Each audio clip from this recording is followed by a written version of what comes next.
Денешниот протест е нашата реакција како резултат на воведувањето на предметот математика како задолжителен предмет за државна матура по завршувањето на 4-та година.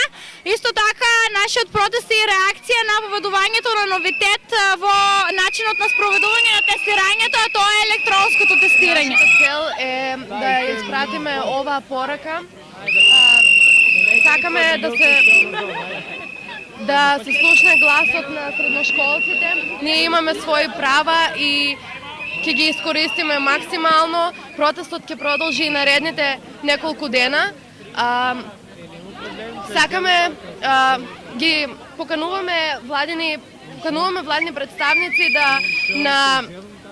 на јавна дебата, бидејќи сакаме да ги изјасниме нашите ставови, бидејќи не може да се воведе математика на државна матура и да се третира како, например, мајчиниот јазик да се става на исто ниво.